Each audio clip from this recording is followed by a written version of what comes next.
እነ ዶናልድ ትራምፕ ከገዛ ሹመኞቻቸው ጋር ከመከላከያ ዋና ጸሐፊው ፔት ሄግሴትና ከውጭ ጉዳይ ዋና ጸሐፊው ማርክ ሩቢዮ ጋር የሚጋጭ እርስ በርሱ የሚጋጭ እነሱ ፕሮጀክት ፍሪደም ትላንት የነገርኳችሁ ዘገባ አለ አይደል? ፕሮጀክት ፍሪደምን እያስተገበርን ነው። 100 መርከቦች ሰልፍ ላይ ይገኛሉ። አሁን በመቶዎች የሚቆጠሩ መርከቦች በእኛ መስመር ሊያልፉ በዝግጅት ላይ ይገኛሉ።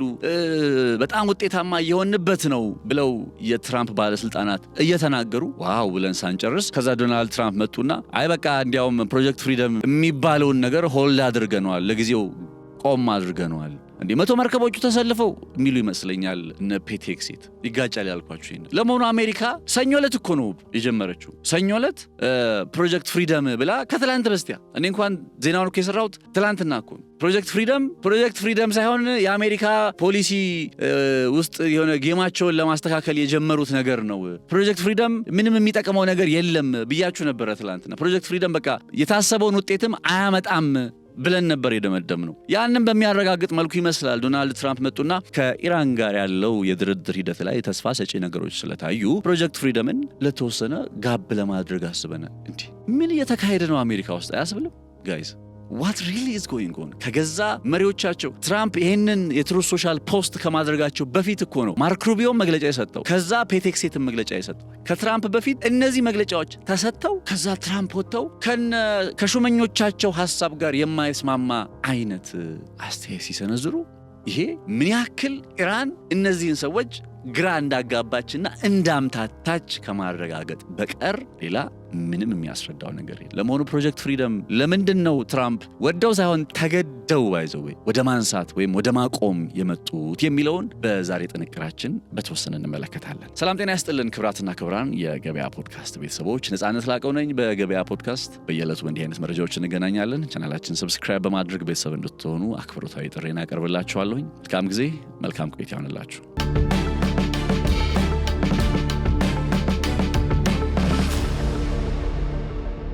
የአሜሪካው ፕሬዝዳንት ዶናልድ ትራምፕ ዛሬ በእውነት ፍጹም ሊጠበቅ የማይችል አይነትና ከራሳቸው የመከላከያ ዋና ጸሐፊ ፔት ሄግሴትና ከውጭ ጉዳይ ዋና ጸሐፊው ማርክ ሩቢዮ ጋር ጭምር በሐሳብ የተለያየ በቃ የተጋጩበት ማለት ሐሳባቸው ኮንፍሊክት የፈጠረበት አይነት አስተያየትና ውሳኔን አድርገው ትላንት በዝርዝር አይተናል አይደለ? ፕሮጀክት ፍሪደም ምንድነው? ፕሮጀክት ፍሪደምን እና አሜሪካ ለምንድነው መተግበር የፈለጉት የሚለውን ጉዳይ በተመለከተ እና ፕሮጀክት ፍሪደም የሚባለውን እዚህ በሆርሙዝ ሰርጥ ላይ የሚገኙ ከ800 በላይ መርከቦችንና ከ20,000 በላይ ሴለሮችን ወይም መርከበኞችን ነፃ የማውጣት ዘመቻ ብለው ባለፈው ሰኞ የጀመሩትን ፕሮጀክት ፍሪደም አሁን ደግሞ በዕለተ ሮብ በአንድ የትዊተር መልእክት ያው ትሩዝ ሶሻል ላይ ፕሮጀክት ፍሪደምን አቁመናል፣ ፕሮጀክት ፍሪደም ላልተወሰነ ጊዜ ሆልድ ተደርጓል፣ ከኢራን ጋር ያለው የድርድር ሂደት ተስፋ ሰጪ ስለሆነ አሁን ፕሮጀክት ፍሪደምን ሆልድ አድርገናል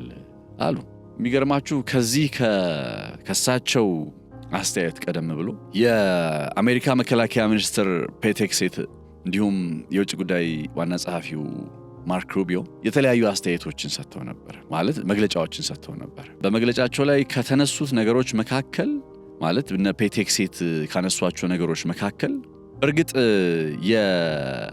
በአሁኑ ሰዓት አሜሪካ በሆርሙዝ ሰርጥ በኩል መንገድ እንዳመቻቸች እንዲያውም ሲናገሩ ፔት ሄግሴት ብሉ ሬድና ዋይት ዶቶች አሉ፣ በእነዛ ዶቶች መስመሮች ተደርጎ መርከቦች ማለፍ ይጀምራሉ እና ኢራን የሆርሙዝ ሰርጥን ተቆጣጥሬ ቀጥያለሁ ያለች ስታወራ ስለነበረ አሁን ይሄኛው የፕሮጀክት ፍሪደም ላይ መርከቦች ጉዞ የመጀመራቸው አካሄድ በጣም በመቶዎች የሚቆጠሩ ሰልፍ ላይ ናቸው እና የእንቅስቃሴ ለኢራን ሀፍረት ሆኗል እያሉ ተናግረው ነበረ። which is ፕሮጀክት ፍሪደም ውጤታማ እየሆነ ነው። ፕሮጀክት ፍሪደም by the way ከዕለተ ሰኞ ጀምሮ እስከዛሬ ድረስ ባለው ሂደት ውስጥ 2 የአሜሪካ ፍላግ የአሜሪካ ሰንደቅ ዓላማ የሚያውለበልቡ የንግድ መርከቦች አልፈዋል። ሌላ በዛ አካባቢ ላይ የተደረገው ጥረት ሁሉ ወይ ተተኩሶበታል ወይ ተመልሷል ምናምን በሆርሙዝ ሰርጥ ላይ እና ፔት ሄግሴት ትላንትና ነው የሰጡት መግለጫውን። የአሜሪካ መስመር ወይም አሜሪካ ያዘጋጀችው መስመር አሁን በመቶዎች የሚቆጠሩ ያንን መስመር ይዘው ለማለፍ ጥረት እያደረጉ ነው ብለው ተናገሩ። እሺ ይሁን አለን። ከዛ ማርክ ሩቢዮ ደግሞ ቀጠል አድርገው መጡና ለዓለም ውለታ አቤት ይቻገላለጻቸው favor to the world because we are the only one that can ይህንን ለማድረግ የምንችለው እኛ ብቻ ስለሆንን ለዓለም ውለታ እየዋልን ነው። ዓለም ላይ ያሉ ሀገራት መርከቦቻቸው ተዘግቶ በእኛ ምክንያት መርከቦቻቸው ማለፍ ሊጀምሩ ነው። ከማርክ ሩቢዮና ከፔት ሄግሴት መግለጫዎች፣ ከመከላከያ ሚኒስትሩ ከዋና ጸሐፊው መግለጫዎች ማየት መረዳት የምንችላቸው ነገሮች እነዚህ ሰዎች በፕሮጀክት ፍሪደም ባሉት ፕሮጀክት ላይ ውጤታማ የሆኑ ነው። በመቶዎች የሚቆጠሩ መርከቦች በተዘጋጀላቸው መስመር ውስጥ ሊያልፉ ነው። ይሄን ጉዳይ ነው የሚታወቀው አኮርዲንግ ቱ አሜሪካንስ። ከዛ ትራምፕ ዛሬ ጠዋት ረፋድ ላይ መጡና ምን አሉ? ከኢራን ጋር ያለው የድርድር ሂደት ተስፋ ሰጪ ስለሆነ ፕሮጀክት ፍሪደምን ይሄ እንግዲህ በመቶዎች የሚቆጠሩ መርከቦች መንገድ ሊጀምሩ ነው ብለው እነ ፔት ሄግሴት የተናገሩትም አለ። ከዛ እነ ማርክ ሩቢዮ መጥተው እኛ ብቻ ስለሆንን ነው ይህንን ለማድረግ የምንችለው እኛ ብቻ ስለሆነ ለዓለም ውለታ እየዋልን ነው ምናምን ብለው የተኮፈሱበትን ፕሮጀክት ሆልድ አድርገነዋል። ምክንያቱም ከኢራን ጋር ያለው የድርድር ሂደት ተስፋ ስላመጣ። ምን ታስባላችሁ ክቡራትና ክቡራን? እናንተ አሁን ይሄ የሶስቱ የአሜሪካ መሪዎች ትራምፕ፣ ፔት ሄግሴት፣ ማርክ ሩቢዮ ስለምን ነው የተለያየ ነገር እያወሩ የሚገኙ? አስቧቸው። መርከቦች በዛ ቦታ ላይ ማለፍ ሊጀምሩ ነው ምናምን ብለው ከነገሩም በኋላ አሁን እንዴት አድርገው ፍሬም አደረጉት? ፕሮጀክት ፍሪደምን እንዴት አድርገው ፍሬም አደረጉት? ልናቆም ወይም ሆልድ ለማድረግ የተገደድ ነው ከኢራን ጋር ያለው የድርድር ሂደት ተስፋ ሰጪ ስለሆነ የፓኪስታን መንግስት ጥያቄ ስላቀረበ። ፓኪስታን በጣም ውለቷ በዝቶብናል። እንግዲህ አሜሪካ እንደሚሉት ከሆነ ፓኪስታንና ሌሎች ሀገራት ጥያቄ ስላቀረቡ መጀመሪያ ዶናልድ ትራምፕ ነግሬያቸዋለሁ የትላንት ጥንቅር ላይ ፕሮጀክት ፍሪደምን ለመተግበር የተገደዱት ያው መጀመሪያ ትሩዝ ሶሻል ላይ ፖስት ባደረጉት መሰረት ከበርካታ የዓለም ሀገራት በቀረበልን ጥያቄ መሰረት ብለው ነው የገቡት። አሁን ዓለም እንግዲህ በርካታ የዓለም ሀገራት እባካችሁ መርከቦቻችንን አስለቅቁልን ብለው ጥያቄ ካቀረቡ በኋላ ደሞ አሁን መተው አቁሙልን፣ አታስለቅቋቸው፣ በቃ እዛ ይሁኑ። ምንድነው እየተከናወነ ያለው አሜሪካ ውስጥ? ነጩ ቤተ መንግስት ውስጥ ምንድነው እየተከናወነ ያለው? ሁሉንም ነገር አውቀን አይደለም። በጣም ብዙ ማላቃቸው የማናቃቸው በጣም ብዙ ነገሮች አሉ። ማለት በየትኛው ነገር እንወቅ ብንልስ እንዴት አድርገን ማወቅ እንችላለን? አሁን ግን ዓለም ባወቃቸው ነገሮች ላይ በታወቁት ነገሮች ላይ መነሻ አድርገን ነው የተነጋገርን ያለን። እነ ዶናልድ ትራምፕ መጀመሪያ ይላችሁ ፕሮጀክት ፍሪደምን ሲያስተገብሩ ቁማር ነው የጀመሩት። ሊትራሊ ቁማር። ምን ነበር መሰላችሁ ቁማሩ? ዶናልድ ትራምፕ አሁን ጠንካራ የሆነ የባህር ኃይል አቅም አለን አሉ አይደለ? ግዙፍ የጦር መርከቦች አለን። አዎ። ስለዚህ ኢራን ደፍራ መርከቦቻችንን አትመታ። ከዛ ትላንትና ምን አሉ መሰላችሁ? የአሜሪካ የጦር መርከብ በኢራን ከተጠቃ ኢራን ከምድረ ገጽ ትጠፋለች። ይሄ ሬቶሪካቸው ተደጋግሞ የመጣ ነው። ከዚህ በፊትም ሰምተናቸው እናውቃለን። ወደ ድንጋይ ዘመን ትመለሳለች ኢራን ተፈራርሳለች ምናምን የሚሉ አስተያየቶችን ሰምተናል። የአሁኑን የተለየ የሚያደርገው ግን ጦርነቱ ተኩስ አቁም በተከናወነበት ሰዓት ላይ ነው። እንግዲህ በመርህ ደረጃ ባይ ፕሪንሲፕልስ ተኩስ አቁም የሚባለው ነገር አለ። ተኩስ አቁም የሚባለው ነገር ስላለ ቀደም ብሎ እንደፈለጉ ይደበድቡ ነበር አይደለም? ቀደም ብሎ በጦርነቱ ጊዜ 171 ነው 76 የሚሆኑ ሴቶች ተማሪዎች የተገደሉበትን ጥቃት ጨምሮ በጣም በርካታ ኢራን ላይ ውድመት የሚባሉ ጥቃቶችን፣ ዩኒቨርሲቲዎችን፣ መሰረተ ልማቶችን፣ ድልድይ አሁን በመካከለኛው ምስራቅ ግዙፍ የሚባል አንድ ድልድይ ነበረ። በቁመቱ ግዙፍ የሚባለው ድልድይ ኢራን ውስጥ ነበረና ያንን ድልድይ አፍርሰውታል። እንደምታውቁት መተው አፍርሰውታል፣ አፈንድተውታል። በዛ ጦርነት ጊዜ እንመታለን ብቻ ነበር የሚሉት። በ40 ቀኑ ጦርነት ጊዜ እንመታለን፣ እንደበድባለን፣ ኢራን ወደ ድንጋይ ዘመንነት እንመልሳለን። የአሁኑ መግለጫቸው ላይ ምን ተቀየረ ካላችሁ ኢራን የአሜሪካን የጦር መርከብ የምትመታ ከሆነ there is a precondition። አሁን በእነ ዶናልድ ትራምፕ ካልኩሌሽን ቁማሩ ይሄ ነው። ይህንን የጦር መርከቦችን ኢራን አትመታም ያላቸው እሳቢያቸው ማለት ነው። ቁማራቸው ይሄ ዲተረንሳቸውን ከፍ አድርገው የመምጣት ነገር። እነዚህ መርከቦችን ኢራን ላትመታ ስለምትችል ኢራን ሆርሙዝ ሰርጥን አልፈን የነዛ የንግድ መርከቦችን እናሳልፍ። ካልኩሌሽናቸው ይሄ ነው። በቃ ብቸኛው ቁማራቸው ኢራን የኛን የጦር መርከቦች ለመምታት አትደፍርም ነው። በየት ነው ያደረጉት ነው የሚባለው? እንዲያው በቃ ቁማር ላይ መድበው ይገቡት የሚባለው አይነት ነገር። ትመታለች አትመታም በሚል አሁን ሁለት ነገር ነው። ከመታች ትላንት በተወሰነ አይተናል፣ ወደ ጦርነት ውስጥ ለመግባት እንደ ምክንያት ይሆናል። ስቲልና አሜሪካ በጦርነት የመጀመር ፍላጎትና አዝማሚያ አላቸው አጋጣሚ ቢመጣ። አሁንም እነ ማርክ ሩቢዮ በመግለጫቸው ላይ አይታቸዋል። ጦርነቱን ጨርሰናል ብለዋል። ወደ በኋላ ላይ መለስበታለሁ። እነ ማርክ ሩቢዮ መግለጫ ጦርነቱን ጨርሰናል ቢሉም እንኳን አይ ዶንት ረዘም አልጨረሱም ገና ጦርነቱን።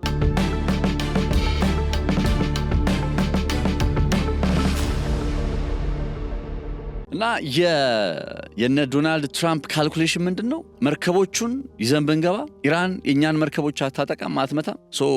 ከመታች ወደ ጦርነት ውስጥ እንገባለን። ያው ሲዘጋጁበት የቆዩት ጉዳይ ነው። ካልመታች ደግሞ መርከቦቹን እናሳልፋለን። ካልኩሌሽናቸው ሲምፕል አዝ ይሄ ነው። ቁማራቸው ይሄ ነው። ከዛ ገና ይሄንን ነገር ለማስተግበር ፕሮጀክት ፍሪደም ያሉትን ነገር ለማስተግበር 1-2 ብለው እንቅስቃሴ ሲጀምሩ ኢራን ማስጠንቀቂያ ሰጠች። አንሰማን ብለው ሲጠጉ ሚሳኤል ተኮሰችና የማስጠንቀቂያ ሚሳኤል ማለት ነው ተኮሰችባቸው።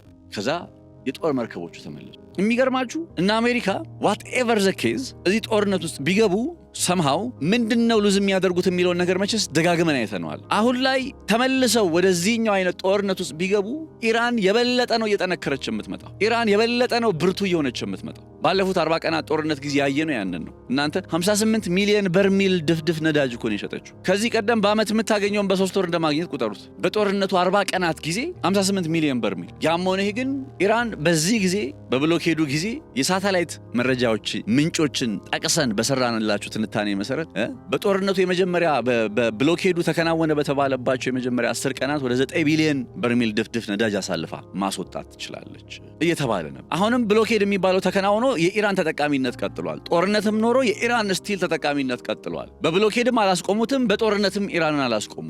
ተረዳችሁኝ አይደል? በጦርነትም በብሎኬድም ኢራንን ማስቆም አልቻሉ። ከዛ ቀይ መስመራቸውን ዲተረንሳቸውን ከፍ አድርገው ወደ ሆርሙዝ ሰርጥ ለመግባት ሲሞክሩ ኢራናውያን ሲሪየስ ናቸው። በቃ አሁን የኢራናዎቹ የሚዋጉበት ኮዝ እና አሜሪካ የምትዋጋበት ኮዝ ተመሳሳይ አይደለም። ኢራን እንደ ሊቢያ ላለመሆን የምትዋጋ ሀገር ነች። አሜሪካ ደግሞ ኢምፓየርነቷን አስጠብቃ ለመቀጠል የምትዋጋ ሀገር ነች። ኤንድ ኦፍ አሜሪካን ኢምፔሪያሊዝም የሚባለው ለዚህ ነው። ስለዚህ አሜሪካ በዛ ቦታ ላይ ወታደሮች ስትልክ ጀምሮ ራሱ የሚዋጉበት ኮዝ ስለሚለያይ ኢራን ባይ ዋት ኤቨር ሚንስ በየትኛው ምክንያት አይደለም የአሜሪካ የጦር መርከብን ቀርቶ ኒክሌር በተኩሱባቸው ራሱ እጅ አይሰጡም ካልጨረሳችኋቸው በቃ። እና አሜሪካ የጦር መርከባችንን ስላስጠጋን የእኛን የጦር መርከብ ለመምታት ድፍረት አይኖራትም ኢራን ብለው ነው። ሪሊ ገብተው ቢያዩ ጥሩ ነበር ብዬ አስባለሁ። ኢራን እንዴት እንደማትመለስ ለዛ ለምን ትፈራለች? አንደኛ በ40 ቀኑ ጦርነት አይታቸዋለች። ምን ያስፈራታል? ሁለተኛ ያላት ምርጫ አሁን እዚህ ጋር እጅ ብትሰጥ የሚመጣላት ወይም የሚቀርብላት ምርጫ መጥፎ ነው። አገሪቱን የበለጠ ነው ሌላ ሰቆቃ ውስጥ የሚያስገባት። አገሪቱን ነው የሚያከሽፋት። የበቀላቸውን ጠም ነው የሚወጡበት። ስለዚህ እስከ መጨረሻው ጠብታ ድረስ መፋለማቸው አይቀርም ኢራናውያን። አይደለም የባህር መርከብ ስላስጠጋችሁ ቀርቶ ኒክሌር ብትተኩሱ ካልጨረሳችኋቸው በቀር ያን ያክል ጽናት ነው ያላቸው። ኦነስትሊ መናገር የምችለው ያንን ደግሞ ማየት የምትችሉት እነ ዶናልድ ትራምፕ የኢራንን ድልድዮች እናፈነዳለን፣ የኢራንን የኃይል መሰረተ ልማት እናፈነዳለን ሲሉ በምን አይነት ጽናትና ከሬጅ ወይም ጀግንነት ወደ ድልድዮቻቸው ወደ ኤሌክትሪክ ማመንጫ እንትኖቻቸው ወጥተው እንዴት እንደቆሙ በኩራት በጀግንነት እንዴት እንደቆሙ የምናውቀው የምናስታውሰው የትላንት የነበረ ትውስታ ነው። እና አሜሪካ ካልኩሌሽናቸው የጦር መርከባችንን ለመምታት ኢራን ድፍረት አይኖራትም ነው። ኦኬ እንዲህ ብለው ገና መንገድ ሲጀምሩ ረፉ ተመለሱ፣ 1 ረፉ ተመለሱ፣ 2 በሶስተኛው ሚሳኤል ተኮሱባቸው። ከዛ ዞሮ ተመለሱ። የሚገርማችሁ እና አሜሪካ በዚህ በኩል ወደ ሆርሙዝ ሰርጥ ለማለፍ ያደረጉ ጥረት ካለመሳካቱ በተጨማሪ በዛው በፐርሺያን ገልፍ ላይ አሉ ከሚባሉ የንግድ መርከቦች መካከል እነ ዶናልድ ትራምፕ ነፃ እናወጣቸዋለን ብለው ፐብሊክ ሪሌሽን ከሰሩባቸው ገጽታ ግንባታ ሊሰሩባቸው ጥረት ካደረጉ እንትኖች መካከል መርከቦች መካከል አንደኛው ስታንዳርድ ትራከር የምትባለው የነዳጅ ጫኝ መርከብ ካፒቴን ነው። ራማን ካፖር ይባላል። በምስሉ ላይ እንደምታዩት ከአልጀዚራ ጋር ቆይታ አድርጎ ነበረ። እስካሁን ድረስ ሴፍ ነን፣ ደህና ነን። ነገር ግን ገና ለገና እና አሜሪካ መርከብ መስመር ተዘጋጅቶላቸዋል ብለው የሆነ ነገር ስለ ፕሮጀክት ፍሪደም ስላወሩ የትኛውን በዚህ በእኛ ቀጠና ላይ ያለው ሰው እንዲህ ብሎ ደፍሮ ለማለፍ አይሞክርም። ትላንት ነግሬያቸዋለሁ። ኢቭን እና አሜሪካ ዘምሰልቭስ አሜሪካንስ ራሱ አቋርጠው ለማለፍ ያልደፈሩትን የሆርሙዝ ሰርጥን አቋርጣችሁን ቶሎ እያሉ ይነግሯቸዋል። ለወታደር ቢናገሩ እንኳን ምን አለበት? ለሲቪሊያኖቹ ለመርከበኞቹ ማለት ነው። መርከቦቹ ላይ ያሉ ከ20 ሺህ በላይ የሚሆኑ መርከበኞች they are civilians not a soldier ሲቪሊያን ናቸው፣ ወታደሮች አይደሉም። እና ቀደም እያልኳችሁ ካፒቴን ማናችንም ነው የሚለው። ማናችንም ድፍረት የሚያሳይ ማንም የለም ድፍረት የሚያሳይ ማንም የለም። የንግድ መርከቦቹን በቃ አሁን ነግረናቸዋል ወይም ፕሮጀክት ፍሪደምን አስጀምረናል። ስለዚህ ትላንት በኢንተርናሽናል አክተሮች ነው አሁን የሚጠበቁት እንዳሉት ኢንተርናሽናል አክተርስ የሚባሉት ሆርሙዝ ሰርጥን እያለፉ ይምጡ። ይሄን የሚሉት የቱ ጋር ቁጭ ብለው ነው? ኦማን ባህር ላይ ቁጭ ብለው ነው። የኦማን ባህር መጨረሻ ላይ ቁጭ ብለው ነው። መርከቦቹ ህይወት ነው ያሉት፣ ፐርሺያን ገልፍ ውስጥ ነው ያሉት። ከዛ ተነስታችሁ አቋርጣችሁ ነው። እንዴት ነው የሚመጡት? እንግዲህ ካፒቴኑ እኮ የስታንዳርድ ታንከርስ ካፒቴን ራማን ካፖር የተናገረው ነገር ይሄንን ነው። አደጋ ለመውሰድ ማንም ፍላጎት የለውም። አደጋ ውስጥ ለመግባት ማንም ፍላጎት የለውም። እርግጠኛ መሆን አይቻልም። እንግዲህ እዛው ሆርሙዝ ሰርጥ ላይ ያሉ ካፒቴኖች የተናገሩትን ነው የምነግራችሁ። ማንም እርግጠኛ መሆን አይችልም። ምን አለ ምን ተገኘ ብለን ሆርሙዝን ለማቋረጥ ጥረት እናደርጋለን። ኢራን መች ፈቀደችና? ይሄን ነው እያሉ ያሉት መርከቦች። ስለዚህ ሁለተኛው ነገር ይሄ ነው።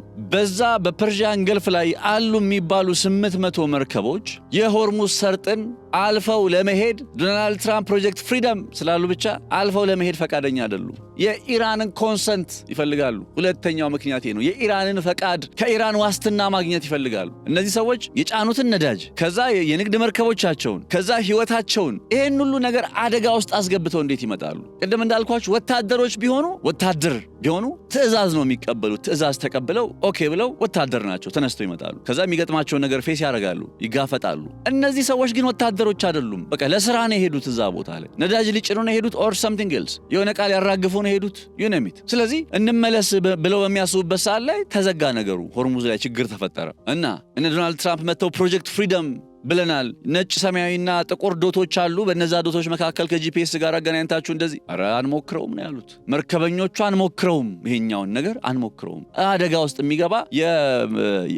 ውስጥ የሚገባ ካፒቴንም የለም፣ የክሩ አባላትም የሉም፣ ሀብትም የለም። አደጋ ውስጥ የምናስገባው ሀብትም የለንም፣ ንብረትም የለንም። ስለዚህ በካፒቴኖቹ ዘንድ እዛ በሆርሙዝ ሰርጥ ላይ አሉ የሚባሉ 800 መርከቦችን የሚቀዝፉ ካፒቴኖች ጭምር ፈቃደኛ አይደሉም። ሁለተኛው ምክንያት ይሄ ነው። አንደኛ እነ ዶናልድ ትራምፕ ገና የጦር መርከብ እናስጠጋለን ብለው ወደዛ ጠጋ ሲሉ ኢራን የጥንቃቄ ወይም የማስጠንቀቂያ ሚሳኤል ማስወንጨፍ ጀምራለች። ከተጠጉ እንደምትመታቸው የተረጋገጠ ነው። በፍጹም ሊተዋቸው አይችሉም። ኢራን እዛ ቦታ ላይ ቁጭ ብላ እነ IRGC ምናምን እያሉ ከዛ የአሜሪካ የጦር መርከብ እንዲህ ገብቶ ሆርሙዝን አልፎ ፐርሺያን ገልፍ ሄዶ ከዛ ያሉ መርከቦችን አጅቡ እንዴት ሊሆን ይችላል ሲታሰብ? we're not going to sit back when you try to change the status quo የሚል መግለጫ ማውጥተዋል። ስታተስ ኮን ያለውን ነባራዊ ሁኔታ በመሬት ላይ ያለውን እውነት ለመቀየር ጥረት ለማድረግ ስትንቀሳቀሱ ወይም ከወዲህ ወዲያ ስትሉ እንደ ቁጭ ብለን በዝምታ እጃችንን አጣጥፈን አንመለከታችሁም። የሉዓላዊነት ጉዳይ ነው፣ ደግሞ የሶቨርኒቲ ጉዳይ ነው። ሆርሙዝ የኢራን ሉዓላዊ ግዛት ነው ግማሹ። ከዛ በታች በኩል ደግሞ ማን አለ? ኦማን አለች፣ ግማሹን የያዘች።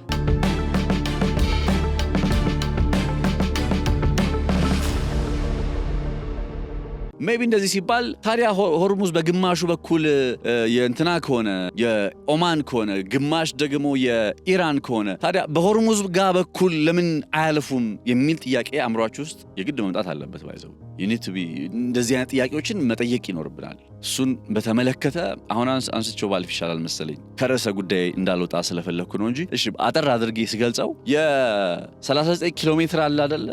ከዛ 39 ኪሎ ሜትር በጣም ሻለው የሆነ የውሃ ክፍል ነው ያለው። በጣም ለመርከቦቹ እንቅስቃሴ እጅግ በጣም አዳጋች የሆነና መርከቦቹ የሚያልፉበት መስመር ደህንነታቸው በተጠበቀ ሁኔታ ከውስጥ ካለ እንግዲህ የውሃው ክፍል ላይ ካለ የተፈጥሮ ሁኔታ ጋር ከማይመቸው የተፈጥሮ ሁኔታ ጋር ራሳቸውን አስማምተው መሄድ የሚችሉበት መስመር ሁለት መስመር ነው ያለው። አንደኛው በሆርሙዝ ደሴቶች መካከል የሚሄድ መስመር ነው ያለው። አንደኛው መስመር 2.5 ማይልስ ወይም ደግሞ ወደ 6 ኪሎ ሜትር ገደማ አካባቢ የሚሰፋ አይነት መንገድ አለ። ሁለተኛው ልክ የኢራን የያዘችውን የሆርሙዝ ሰርጥ አለፍ ብሎ መሃል ላይ በኦማን ባህር አካባቢ ላይ ባለው ስፍራና በሆርሙዝ ድንበር ባለው ስፍራ መሃል ላይ የሚሄድ መስመር ነው። እሱም እንደዚሁ 6 ኪሎ ሜትር ይሰፋል። ከዛ ውጪ ያለው ስፍራ አንደኛ በጣም አስቸጋሪ የሆነ የውሃው ውስጥ መልክዓ ምድራዊ ሁኔታ ያለው ነው። ሁለተኛ ነገር ደግሞ በዚህ በጦርነቱ ሳቢያ በጣም በርካታ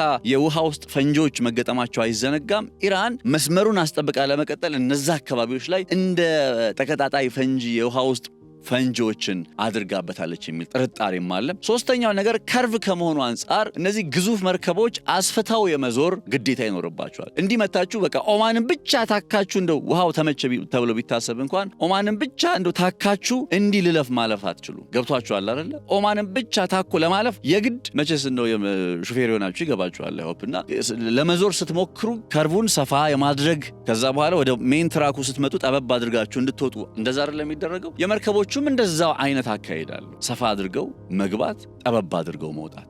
እንደዛ አይነት ፓተርኖችን ስለሚከተሉ ነው ኤኒዌይ የግድ የኢራን ነገር የሚያስፈልገው። እያወራን የነበረበት ርዕሰ ጉዳይ ግን ስለዚህኛው ርዕሰ ጉዳይ አልነበረም። ጥያቄው ድንገት አእምሯችሁ ውስጥ ከተፈጠረ መልሱን እዚሁ በአጠር አድርጌ ላቅርበው ብዬ ስላሰብኩ ነው እንጂ እነ ዶናልድ ትራምፕ ፕሮጀክት ፍሪደምን ትተነዋል ብለዋል አይደል? ትተነዋል ያሉት ለምንድን ነው ከተባለ አንደኛው ምክንያት የነሱ የአሜሪካ የጦር መርከቦች ገና ወደ ሆርሙዝ ሰርጥ ለመጠጋት ሲሞክሩ ኢራን መተኮስ ጀመረች። እነሱ እኮ ቁማር ያደረጉት ቅድም እንዳልኳችሁ ቁማር አድርገው የገቡት ኢራን አትተኩስም የሚል ነገር ነበረ። አትመታንም ገና ጠጋ ሲሉ የማስጠንቀቂያ መልእክት ሰጠች። ከተጠጉና ካለፉ እንደምትመታቸው የተረጋገጠ ነው። አንደኛው በኢራን በኩል ጣም ቀይ መስመሯም ከረረ። የኢራንም ስካሌሽኑ በቃ ከረረ ነው የምላችሁ። አሜሪካም ስታከር ኢራን አብራ ከረረች። እተኩሳለሁ፣ ለጦርነት ዝግጁ ነኝ፣ እንዋጋ፣ በፈለጋችሁት መንገድ እንዋጋ አይነት ምላሽ ሰጠች እና አሜሪካ የጦር መርከባችንን ከመታሽ ኢራንን ወደ እንትነት እንቀይራለን ምናምን ብለው መግለጫ ሲያወጡ ኦኬ እሺ ጠጋ ሲሉ ተኮሰች ኢራን። አንደኛው ምክንያት ኢራን እስካሌሽኑን ራሱ ጡዘቱን ከፍ አደረገችው። አንደኛው ምክንያት። ሁለተኛ ምክንያት በፐርሺያን ገልፍ ውስጥ አሉ ከሚባሉ ከ800 በላይ የሚሆኑ መርከቦች መካከል እነሱ አሁን ዶናልድ ትራምፕ ባዘጋጁት ፕሮጀክት ፍሪደም የሚል የትዊተር መግለጫ ብዬ ባስቀምጠው ይቀለኛል። እኔ በዚህ ለመሄድ ምን ተማምነን ምን አለ ብለን ማንን አምነን ነው የምንሄደው? ኢራን መቼ ፈቀደችና የሚል አመክንዮን አመጡ። የዛው ቦታ ላይ ያሉ ካፒቴኖች የተናገሩትን ነገር አቀረብኩላችሁ። በሶስተኛ ደረጃ ይሄ የፕሮጀክት ፍሪደምን አሁን እነ ዶናልድ ትራምፕ ሆልድ አድርገነዋል ብለዋል አይደል? ሆልድ አድርገነዋል። ለምን ሆልድ አደረጉት የሚለውን ነገር እያየን ስንሄድ ነው። ሶስተኛው ምክንያት ምን ይመስላችኋል? ሶስተኛው ምክንያት እነ ዩናይትድ አረብ ኤምሬትን ይመለከታል። ዩናይትድ አረብ ኤምሬት መቼስ በዚህ ጦርነት በጣም በርካታ ጫና የደረሰባት ሀገር ዩናይትድ አረብ ኤምሬት ነች። በጣም ብዙ ጉዳት እያስተናገደች ያለች ሀገር እና የዶናልድ ትራምፕ የፕሮጀክት ፍሪደም የሚባለው ጉዳይ ሲመጣ ከሌላው ቀድመው ሌሎቹ የንግድ መርከቦች እንትን ባሉበት ሰዓት ላይ ሌሎቹ የንግድ መርከቦች ባሉበት አንንቀሳቀስም እያሉ የዩናይትድ አረብ ኤምሬት መርከቦች ግን እንቅስቃሴ ጀመሩ። ማስጠንቀቂያ ሰጠች ኢራን። ከዛ ሁለት የዩናይትድ አረብ ኤምሬት መርከቦች ላይ ጥቃት ተሰነዘረ። ኢራን በእርግጥ ይሄኛውን ጉዳይ እኔ አልመታሁም ስትል ታስተባብላለች። ያማለይ ግን የዩናይትድ አረብ ኤምሬት መርከቦች ተመቷል። ነገሩ በዛ አልቆመም። ኢራን ወደ ዩናይትድ አረብ ኤምሬት መተኮስ ጀመረች። ፋጁራ የሚባለው የነዳጅ ማብለያ ጣቢያ ያለበት የወደብ ከተማን ያነጣጠረ ጥቃት ከዚህ ጦርነት በኋላ የተኩስ አቁም ከተከናወነ በኋላ ለመጀመሪያ ጊዜ ትላንትና ነው ዩናይትድ አረብ ኤምሬት በርካታ የኢራን ድሮኖችን የቀመሰችው። የሚገርማችሁ መረጃዎች እንደሚያሳዩት 2 ባላስቲክ ሚሳኤል፣ 3 ክሩዝ ሚሳኤል፣ 4 ድሮኖች ትላንትና ዩናይትድ አረብ ኤምሬትን ኢላማ አድርገው የተተኮሱ ናቸው። 12 ባላስቲክ ሚሳኤሎች፣ 3 ክሩዝ ሚሳኤሎች እና 4 ድሮኖች በአንድ ቀን እና ዩናይትድ አረብ ኤምሬት ይህንን አይነት ድብደባ ውስጥ የገባችሁ ለምንድን ነው ካላችሁ እነ ዶናልድ ትራምፕ አስቀምጠውታል የተባለ የፕሮጀክት ፍሪደም ጉዳይን ለመተግበር ከሌላው ዓለም በተለየ ሁኔታ እንቅስቃሴ በመጀመራቸው ሳቢያ ነው። በዚህ እንቅስቃሴ የመጀመራቸው ሳቢያ ኢራን ጠንካራ ያጸፋ ምላሽ ሰጠች። ባላስቲክ ሚሳኤል መተኮሷ እና አሜሪካ እነ ትራምፕ አሁን ጦርነቱን ጨርሰናል ሲሉ አንደኛ የኢራንን የባላስቲክ ሚሳኤል አቅም፣ የኢራንን የክሩዝ ሚሳኤል አቅም፣ የኢራንን የድሮን አቅም አሽመድምደን ጥለናል ነው የሚሉት አይደለ? ትላንትና ኢራን ዩናይትድ አረብ ኤምሬት ላይ በመተኮሷ ምን አደረገች? ጨርሰነዋል፣ አውድመነዋል፣ አብቅቶለታል የሚሉት የኢራን የባላስቲክና የክሩዝ ሚሳኤል ፕሮግራም ወይ መርሃ ግብር አሁንም አለ። እንዳትዘናጉ። ኢራን ባላስቲክ ሚሳኤል ጨርሳለች ብላችሁ ክሩዝ ሚሳኤል ጨርሳለች ብላችሁ ድሮን ጨርሳለች ብላችሁ እንዳትዘናጉ አለ። አሁንም ለምሳሌ ዩናይትድ አረብ ኤምሬትን ተመልከቷት እንደማለት ነው። ትላንትና ዩኤኢ ላይ የተኮሰችው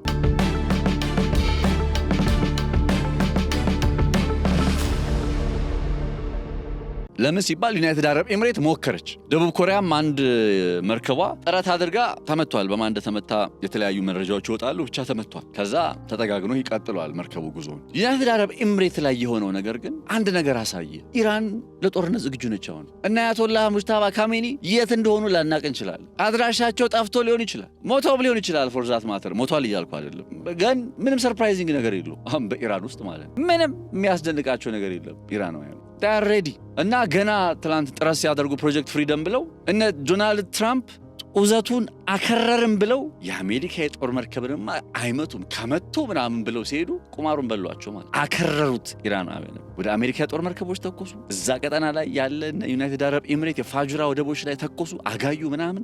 ዝግጁ ነን፣ በሆርሙዝ ጉዳይ ዝግጁ ነን። ዩናይትድ አረብ ኤሚሬቶች በተለይ አዲስ መስመር ሊያዘጋጁ ሞከሩ። እንደምታውቁት ከትላንት በስቲያ ኢራን አዲስ መስመር አዘጋጅታለች። ኦልሬዲ ስማርት ኮሪደር ያለችውን መተላለፊያ መስመር አዘጋጅታለች። ከሆርሙዝ ጋር የማትገናኘው ዩናይትድ አረብ ኤሚሬት በዛ በሆርሙዝ ሰርጥ ላይ መተላለፊያ ብላ የምታስበው የሆነ አዲስ መስመር ከትራምፕ ከሚያስቡት የፕሮጀክት ፍሪደም ጋር የተገናኘ ማለት ነው። አዲስ መስመር ስታስብ ነው በሚሳኤል በባላስቲክ ሚሳኤል በክሩዝ ሚሳኤል ሲያስጨንቋት ዋሉ ነው ማለት ነው። ሶ ዩናይትድ አረብ ኤሚሬት ላይ ያለው የኢራን የአጸፋ ምላሽ አገሪቱ አምናት ደንየት በቃ ስቲል ለጦርነት ዝግጁ ነን፣ ስቲል በሁለት እግሮቻችን እንደቆምን ነው የሚል አይነት መልእክትን አስተላለፈ። ዩናይትድ አረብ ኤሚሬት ላይ ተተኩሶ መልእክቱ ግን ነጩ ቤተ መንግስት ደረሰ። አሁን እናንተ ዶናልድ ትራምፕን ብትሆኑ ታዲያ ፕሮጀክት ፍሪደም ያዋጣል አያዋጣም? ከነገርኳችሁ ነገሮች አንፃር የጦር መርከቦቻችሁ በጥቃት ኢላማ ውስጥ ቀጥታ ጥቃት ሊደርስባቸው እንደሚችል አውቃችኋል። ሆርሙዝ ሰርጥ ላይ ያሉት የንግድ መርከቦች መተላለፍ ማለፍ አንችልም ኢራን እስካልፈቀደች ድረስ የሚል አይነት ድምጽን አሰምተዋል። በዛው ቀጠና ላይ ያለችው ዩናይትድ አረብ ኤሚሬት እንዲያውም አሎትሮ በርታ ያለ ጠንከር ያለ ጦርነት እኮ የለም የተኩስ አቁም አለ በሚባልበት ጊዜ እንዲህ አይነት የባላስቲክ ሚሳኤል፣ የክሩዝ ሚሳኤል፣ የድሮን ሚሳኤል ውርጅብኝ እንደዚህ አይነት ነባራዊ ሁኔታ በአንድ ቀን ውስጥ ሰኞ ጀምራችሁ ማክሰኞ ላይ ይሄን ሁሉ ነገር ስትመለከቱ ሮብ ልታደርጉ የምትችለው ነገር ምንድነው? በቃ ፕሮጀክት ፍሪደምን እንፍታው። ፔቴክሴትና ማርክ ሩቢዮ ኧረ በደንብ እየሄደ ነው፣ 100 መርከቦች ተሰልፈዋል፣ እኛ አሜሪካ ስለሆንን ነው ማንም ይሄን ማድረግ ስለማይችል ነው እያሉ የተኮፈሱበት መግለጫ እያወጡ ዶናልድ ትራምፕ ሪፖርቱ ሲደርሳቸው ኢራን ነገሩን የበለጠ አክረዋለች። ስለዚህ ከኢራን ጋር የድርድር ሂደቱ ላይ ተስፋ ስላለ ፕሮጀክት ፍሪደምን በሀገራት በእነ ፓኪስታንና በሌሎች ሀገራትም ጥያቄ መሰረት ሆልድ ለማድረግ ተገደናል። ዩናው ጋር ፒክቸር ምስሉ አሁን ገባችሁ አይደል? የዶናልድ ትራምፕ ፕሮጀክት ፍሪደምን አራዝም ያለሁ ወይም ሆልድ አድርግ ያለሁ የሚል መግለጫ ወዶ ሳይሆን ተገዶ ለመስጠት ተገዶ የሰጠው መግለጫ ዛዘ ሰክሬት ቢሃይንድ ከዜናው ጀርባ ያለው እውነት ይሄ ነው። እነ ዶናልድ ትራምፕ ለዓለም ሰላም አሰብን ካሉ ማድረግ ያለባቸው የኢራንን ሉዓላዊነት ማክበር ነው። ከኢራን ጋር አብሮ መስራት ነው። ከኢራን ጋር መተባበር ነው። ከኢራን ጋር ተቀራርቦ ጥቅምን ማስከበር ነው። ይኸው ከነ ቻይና ጋር ይሰራሉ አይደል? ከነ ራሽያ ጋር ይሰራሉ። ከብዙ ሀገራት ጋር ይሰራሉ። በቃ የአገዛዝ ለውጥ አይሆንም። የአገዛዝ ለውጥ የሚባለውን ነገር ትተው እኔ እውነቴን ነው የምላችሁ ኢራን የአገዛዝ ለውጥ የሚባለውን ጉዳይ ቢተው ከኢራን ጋር አብረው ሊሰሩ የሚችሉበት በጣም ብዙ እድል አለ። በ2000ዎቹ እንደ አውሮፓውያን አቆጣጠር ላይ የእስራኤሉ ጠቅላይ ሚኒስትር ቤንያሚን ኔታንያሁ የጆርጅ ቡሽ የልብ ትርታ ላይ ጣቅ እስኪያደርጉ ድረስ እና አሜሪካ ከኢራን ጋር አብረው ሊሰሩ የሚችሉበት እድል ይፈለግ ነበር፣ ይነጋገሩ ነበር። ለምሳሌ በታሊባን ውስጥ በአፍጋኒስታን ውስጥ የሚገኘው የታሊባን እንቅስቃሴን ለመቋቋም በጋራ አብረን እንስራ የሚል እና አያቶላህ ጋር ነው። ልብ አድርጉ፣ የነ ጆርጅ ቡሽ አስተዳደር ከነ አያቶላህ ጋር ነው እያልኳቸው ያሉት። ተቀራርቦ ሊሰራ የሞከረበት ጊዜ አብረው ሀሳቦችን እየተለዋወጡ ነበር። ከዛ ቤንያሚን ኔታንያሁ በጊዜው ጠቅላይ ሚኒስትር ነበሩ። እስራኤል በዋሽንግተን ደረሱ። ዋሽንግተን ደርሰው ትንሽ አስደንጋጭ ነገሮችን ነገሯቸው መሰለኝ። ልክ እንደተመለሱ ያ ከኢራን ጋር አብረው ሊሰሩ ነው ምናምን ሲባሉ የነበሩት ጆርጅ ደብሊው ቡሽ ወጡና አክሲስ ኦፍ ኢቪልስ የሚባሉ ከሰሜን ኮሪያ አንስቶ እስከ ኢራን ድረስ የተዘረጉ የጽንፈኛና የጥፋት ኃይሎች የሚል አይነት መግለጫ ሰጡ። ነገሩ ተበላሽ። ምን ልላችሁ ፈልጌ ነው፣ ከነ አያቶላ ጋር እንኳን አብራ ለመስራት ጥረት አድርጋ የምታውቅበት ታሪክ አለ አሜሪካ። አዲስ ነገር አለ። አሁንም ያንን ታሪክ መድገም ነው እንጂ የሚሻለው። አስባችሁታል? ኦፕሬሽን ኤፒክ ፊውሪ ብላችሁ ጀምራችሁ ፕሮጀክት ፍሪደም በሚል ነገር ቀጥላችሁ ከዛ ፕሮጀክት ፍሪደሙንም በቃ ሆልድ አድርገናል ስትሉ ማለት እኔ አሜሪካ ታላቅ ሀገር ነች። ባይዘው አሜሪካ is a great power ምንም ጥያቄ የለው። አንድና ሁለት የለው። ብዙ ማየመቼ ነገር አለ ስለ አሜሪካ፣ ስለ ማህበረሰባዊ እሴቱ፣ ስለ ዘረኝነቱ የመሳሰሉት ነገሮች። ግን ስቲል ግሬት ፓወር ነች እና ያችን ታክል ግሬት ፓወር ሀገር አሁን አልገባ እያለኝ ያለው እንደነ ዶናልድ ትራምፕ በመሰሉ ሰዎች እጅ ላይ እንዴት ነው የወደቀችው የሚለው ነገር ነው። ፍጹም ሊገባኝ አልቻለው። በቃ ፍጹም ሊገባኝ አልቻለው። ማለት what happens አሜሪካ አንድ ተደጋግሞ የሚባል አለ ኢትዮጵያ ውስጥ አንድ አባባል፣ አገር ሲያረጅ የምን መጫወቻ ነው እንደዚህ ምናምን የሚባል አባባል አገር ሲያረጅ እና አሜሪካ ውስጥ ነው እሱን ነገር በጣም በግልጽ የምታዩት። ዝም ብላችሁ እስኪያስቡት ከሁለተኛ የዓለም ጦርነት ጀምሮ ዓለምን እኮ አንቀጥቅጣ ማለት በሴራም ቢሆን በምንም ቢሆን በኮንስፓይሬሲያቸው በወታደራዊ የበላይነታቸው ገብቷቸዋል። የሚያስቡትን ነገር ያደርጉትና በቃ ያንን ነገር አስጠብቀው ይቀጥላሉ። ምንም አማራጭ የላችሁም። መፈንቅለ መንግስት ነው የሚፈልጉት፣ መተው ያረጉታል። በቃ ምንም ይሁን የሚያቆማቸው ነገር አልነበረም። የሚፈልጉትን መንግስት የሆነ ቦታ ያስቀምጣሉ፣ ሳይፈልጉ ሲቀሩ ያነሳሉ። ልክ ነው እያልኩኝ አይደለም። በቃ እንደዛ ነው ሀገሪቱ፣ እንደዛ ነው የተመሰረተችው። የሀገሪቱ ካራክተር ሌላውን ግራብ በማድረግ ኢምፔሪያሊስት ናቸው። በቃ ይህንን አትርሱ። የኢምፔሪያሊስቶች ካራክተር እንደዚህ ነው። እያደነኳቸው ያለው በቃ የሆነ ከንትን አንጻር አይደለም፣ ኢምፔሪያሊስትናቸውን ከማድነቅ ምናምን አንጻር አይደለም። ታሪክ ላይ የመጡበት ፓተርን እንደዛ ነው። ያ ነገር ጠንካራ ሀገር አድርጓቸዋል። ከዛ መታችሁ ዶናልድ ትራምፕ ላይ ነው ቶሎ ከኢራን ጋር የሚከናወንን የድርድር ሂደት የሚመሩ የሚያስፈጽሙ ሰዎች የሆነ የሪል ስቴት ደላላ ናቸው። የሪል ስቴት አሳጫጭ ኢንቨስተሮች ናቸው፣ ሞጉልስ የሚሏቸው። በኢራን በኩል 70 ዶክተር የሆነ 70 ፕሮፌሰር ምናምን ፓኪስታኖች ቁጭ ብለው ይጠብቃቸዋል። ስለ ሀገሩ ጉዳይ ወጥሮ ሊከራከራችሁ ምናምን። ከዛ ቁጭ ሉና እንትና ግራ ይገባቸዋል። እነ ጄዲ ቫንስ ምናምን፣ እነ ጃረድ ኩሽነር ምናምን፣ እነ ስቲቭ ዊትኮፍ ሊትራሊ እንደዛ ነው የሆኑ። መግባባት ያልቻሉትም እንደዛ ነው። ዘለቄታዊ የቀጠናዊ ሰላምን አይደለም የሚያስቡት እነሱ፣ ጊዜያዊ ጥቅምን ነው የሚያስቡት። ታውቃላችሁ ጃረድ ኩሽነር የሚባለው የትራምፕ አማች ከሳውዲ አረቢያ $2 ቢሊዮን ኢንቨስትመንት አግኝተዋል ለአንድ ፕሮጀክት። $2 ቢሊዮን ኢንቨስትመንት። እነ ዶናልድ ትራምፕ ኢቭን እነ ስቲቭ ዊትኮፍ ራሱ በዚህ በሪል ስቴቱ ዘርፍ ላይ በጣም በቃ ዳስ ዋዝ ዱ። ተረዳችሁኛ? እነዚህ ሰዎች እጅ ላይ እንዴት ነው አሜሪካ ይወደቀ? አሁን በድርድር ሂደቱ ላይ ተስፋ ስላለ ብለው ነው አይደለ? በድርድር ሂደቱ ላይ ተስፋ ስላለ። እውነት ግን በድርድር ሂደቱ ላይ ተስፋ አለ? እውነት ተስፋ ብለን ስናስብ በድርድር ሂደቱ ላይ ተስፋ አለ? እነ ዶናልድ ትራምፕስ ለምንድን ነው አሁን ፕሮጀክት ፍሪደምን ማቆም የፈለጉት የሚለውን ጉዳይ 1 2 3 ብለን ምክንያቶችን አቀረብን። ቀጣይ ምን ሊያደርጉ ይችላሉ? ቀጣይ ስቴፓቸው ምንድን ነው የሚሆን? ሆርሙዝ የመከፈት እጣ ፈንታ ይኖረዋል ወይንስ አሁን ባለው ነባራዊ ሁኔታ ይቀጥላል የሚሉ ጥያቄዎችም የግድ መነሳትና መጠየቅ ያለባቸው ጥያቄዎች ናቸው። ጦርነቱን ጨርሰናል ብለዋል። አሁን ማርክ ሩቢዮ ጦርነቱን ጨርሰናል የምትለዋ ናሬቲቭ ለምንድን እንደተፈለገች ይገባቸዋል መቼም ማለት። ጦርነቱን ጨርሰናል ለምትለው ያቺ የ60 ቀኗ ቀነ ገደብ አለች እና አሜሪካ ውስጥ ኮንግረስ ያላጸደቀው ጦርነት ከ60 በላይ መዋጋት አትችሉም የምትባል አንዲት ህግ አለቻቸው። እዛች ህግ ተጠያቂነት ለማምለጥ ጦርነቱን ጨርሰናል የሚል መግለጫ አወጡ እንጂ ሊትራሊ አልጨረሱም። ምን አሳኩና ነው የሚጨርሱት? በዚህ ደረጃ ከጨረሱ አሜሪካ እውነትም ተሸንፋለች ብለን 4 ነጥብ እናደርጋለን። አሜሪካ ተሸንፋለች ብለን 4 ነጥብ። አሁን ባለው ነባራዊ ሁኔታ ካለቀ አሜሪካ ተሸንፋለች ብለን 4 ነጥብ በደንብ ማድረግ እንችላለን። እንዴት እንደሆነ በደንብ እያየነው ደግሞ እንቀጥላለን። በሌላ ጥንቅሮች እንመለስበታለን። ነጻነት ላቀው ነኝ በገበያ ፖድካስት አብሬያችሁ ቆይታ ያደረኩት። አብራችሁን ስለነበራችሁ በጣም ከልብ አመሰግናለሁኝ። በዛሬ የተመለከትነው ቆይታን ይመስል ነበረ። ቻናላችን ሰብስክራይብ በማድረግ ቤተሰብ ሁኑ። መልካም ጊዜ፣ መልካም ቆይታ ይሆንላችሁ።